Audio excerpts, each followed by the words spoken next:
Half-life. Now, what is half-life? Well, the definition of half-life is the time it takes for 1/2 of the sample to decay.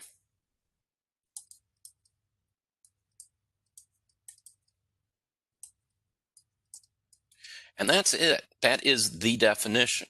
It's the time it takes for 1/2 of the sample to decay. Don't add anything extra in there. It's not the time it takes to become half as radioactive. It's not the time it takes for for half of the sample, or it's nothing else other than that. Okay, there are all sorts of ways of saying it wrong, but just keep it as it's the time it takes for 1/2 of the sample to decay. Now, what it looks like is like this. You can draw a graph. We draw a graph, and we have time down here on the bottom, and we have grams on the left. If you start up here, and it doesn't matter, at time 0, then for every half-life, you're going to get half of what you started out with. So halfway at half-life number 1, 2, 3, and 4. So at the first half-life, which is a period of time, you have half the sample. And then when you go another period of a half-life, you get a half of a half. And then you go on to the third half-life, and you have a half of a half of a half. And then you go to the fourth half-life, you have a half of a half of a half of a half. And so every time that you reach a half-life, you're going to have half of your sample. And this is an exponential decay as opposed to a linear, okay, because it's got a curve to it. And so you could even, I could put time on here. Let's say it's, like 2 hours as a half-life. This would be 2 hour, 4 hours, 6 hours, 8 hours. If the half-life was 2.0 hours, I mean, that's what it would look like, okay? And so so for all the things that we do with half-life, you need to go back to, well, what does it mean to be a half-life? Well, it means you're going to lose half every time you have a period of a half-life. So now for our purposes, we're only going to do whole number half-lives. In other words, it'll always be 1 half-life, 2 half-lives, 3 half-lives, 4. We won't do like 1.5. So it'll always be 1 half-life, 2 half-lives, 3. 1, 2, 3, or 4 half-lives. Okay? And we'll not do, what I'm saying is we're not, like 1.2 or 3.6 or whatever. So we're not going to do anything that's not a whole number for half-lives. Okay? And so there are two kinds of problems that we're going to have with half-lives, and they're solved the same way for each kind of problem. Okay, there's only two kinds, and so we'll do the first kind and show you how to do a half-life problem. Okay, so let's say that you have a 3.89 gram sample of, let's say, oxygen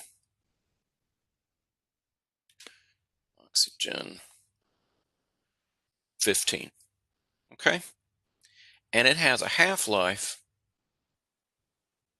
equal to, let's say, 6.0 seconds. And I'm just making up these numbers, okay? Oxygen 15, I just don't want to look up the half-lives. And so let's just say it's 6.0 seconds, for this particular isotope. And you would say, well, how much is left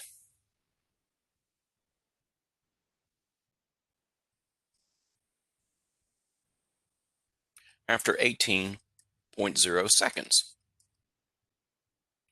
Okay, so this is the kind of problem where you're giving a starting amount and a half-life and a time. You have the half-life, and you know how much time has occurred. And so what you need to do is figure out, well, how much is left, okay? And so if it's gone 18 seconds, then the first 6 seconds is the first half-life, and the next 6 seconds is the second half-life, and then there's a third half-life for another 6 seconds. But how do we find out the number of half-lives? Well, the number of half-lives, we would take how long's gone, how much time has passed, and we divide it by the half-life, and that gives me 3 half-lives. Okay, and for every half-life, remember what the definition for a half-life is. It is the time for 1/2 of the sample to decay. And so what that really means is that if you start out with 3.89 grams, then with the first half-life, well, that's a half. There's my first half-life. And then you have another half-life. Well, there's your second half-life. Okay, there's 2 half-lives. And then you have your third half-life. And so this is a half of a half of a half. And so in the first half-life, you lose a half. Second, you lose another half. And the third one, you lose another half. So you say times a half, times a half, times a half. And you put that in your calculator. And the easiest way to do it is just go 3.89 and just say divided by 2, divided by 2, divided by 2. And you just hit divided by 2 3 times. And you pull that out of your calculator. And that is 0.486 grams of oxygen 15. Okay, and as far as fig purposes go, these guys here, these are considered counted because you're counting 1 half-life, 2 half-lives, 3 half-lives. So the halves don't count for sig figs. The only thing that counts for sig figs is the 3.89, which is 3 sig figs. So our answer should also be 3 significant figures. Okay, let's do another one.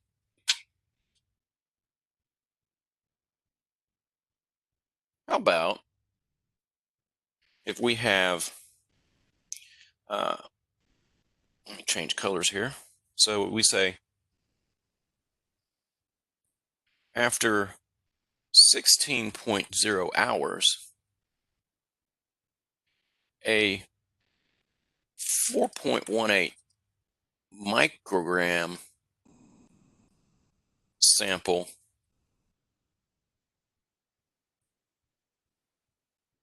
was allowed to decay.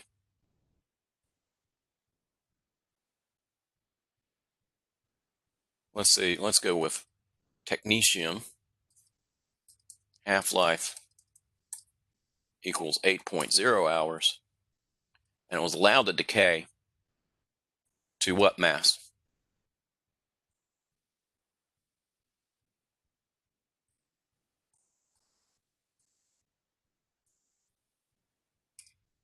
Okay, and so once again, we look at this and we're given the half-life. We have the half-life, and we're given the time. And I want to know how much is left. And so once again, we have to remember what's the definition of a half-life. And a half-life is the time it takes for 1/2 of the sample to decay. So every 8 hours, we lose half of our sample. And so we need to know how many half-lives we have. So we say 16.0 hour divided by 8.0 hour, and that gives me 2 half-lives. And so once again, we start with what we have, and it is 4.18 milligrams. And we say, well, that's a half of a half of a half. So we go, that's 2 halves. There's a half. There's another half. And so we have, here's half-life number 1, there's half-life number 2. And so it's 4.18 divided by a half, divided, times a half, divided by 2, divided by 2. And the easiest thing to do here is just say, 4.18 divided by 2, divided by 2, and I get 1.05 milligrams. That's how much is left after 16 hours. Now, you could, some people like to do it this way. You could say, well, that's times 0.5 times 0.5, and you'll still get the same answer. either way. I think from just a speed standpoint, if you're doing this, the easiest thing to do is just for however many half-lives you have, you just hit divided by 2 for each half-life. And so you get that answer there. Now, the second way, the second kind of half-life that you can have is where you have the amount and and um, and how much is left, the starting amount and how much is left, and you need to know, well, how long did it take to get to that? And a common way of doing this is something called carbon 14 dating. And so let's say you have a sample, and let's put down how much we have. So let's say we have a 16.0 gram sample of new wood, and after 20,200 years, oops, hold on, I just need to know how much is left. Okay, so let's say after a period of time, I make these problems up from scratch. After a period of time, let's go with 4.0 grams of wood is left.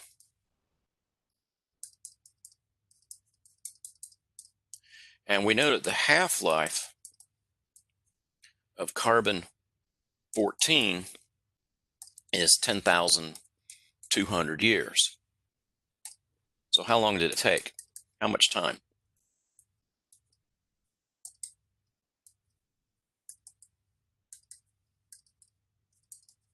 Okay.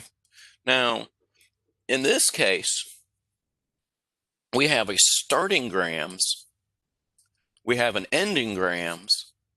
Now remember the previous problem, we only had the starting grams, we didn't have the ending grams. But this one we have the starting and end grams, but we don't know how much time it took. But we do know what the half-life is. Now we have to go back to what is the definition of half-life? Well, it's a time for one half to decay. So how did we go from 16 grams to 4.0 grams? How did that happen? Well, it decayed. Okay, so what we need to do is figure out, well, how many half-lives did that take? And however many half-lives it takes, well, every half-life is 10,200 years here, and so every 10,200 years it decayed by half. And so what we do is we just keep splitting it. Now, we don't take the 16 and divide by 4. Don't do that. All we do really is we just need to say, well, the first half-life, there's my first half-life, it's half. That's 8.0 grams. And then we have the second half-life, it cut in half again. Oh, there we go. We have 4.0 grams. You see, now that's how we got the 4.0 grams. And so how many half-lives? Now we have to count the arrows, not, 16, 1, 8.0, 2, 4.0 for a third one. No, it's every time you split it, that's a half-life. So how many half-lives did we have? We had 2 half-lives. And so how long did it take? Well, if one half-life is 10,200 years, so we say times 10,200 years, and that's 20,400 years. That's how you do it. So if you're going from grams to grams or milligrams to milligrams or whatever, if you're going from one mass to another, well, that's how you do it. You split up however much you have, and you keep checking. Every time you split it, that's a half-life. And you keep checking if it matches up with what you end up with. And like I said before, you'll always have, no matter what kind of problem you look at, you'll always have either 1 half-life, 2 half-lives, 3 half-lives, or 4. You won't have a half-life or a third of a half-life or anything like that. Okay, well, let's do one more example. Let's say that we have let's change colors here. So let's say 21.6 microgram sample of iodine 137 was allowed to decay to, oh, let's see,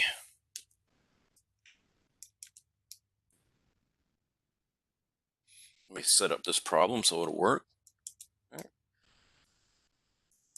Was allowed to decay to 2.7 micrograms. And we say the iodine 137 half-life 3.0 hours. Okay. And so we look and we see that this is the second kind of problem where we're going from one mass to another and we're given the half-life. We can figure out, how many half-lives it took, and then we can figure out how many half-lives it took, then we're going to multiply it times the half-life. And so we take our starting sample and we just start splitting it in two. So we say 21.6 micrograms. We split that in two. There's my, fix that one. There's my first half-life. And so we say 21.6 divided by 2. That's 10.8 micrograms. Well, that's not 2.7. And we split it again. And then we say 10.8 divided by 2. Well, that's 5.4. That's not 2.7. Let's go ahead and split it again. And we see that that is 2.7 micrograms. So we had 3 half-lives. There we go. And so I want to know how long it took. Well, if one half-life is 3.0 hours, then 3 times 3.0 hours gives me 9.0 hours. And that's how long it took. And so for our purposes, there are 2 ways of doing a half-life problem. One is where you have a starting grams and you have a half-life in a period of time, and you want to know how many grams you end up with. That you find out how many half-lives you have, and you go half of half of half. And then you have the second kind, which we did, where you have a starting mass, grams, milligrams, micrograms, whatever, and an ending mass. And then you keep, start splitting, and you figure out how many half-lives you have, and then you just multiply however many half-lives you have times whatever it is that half-life is. And that's how you do it.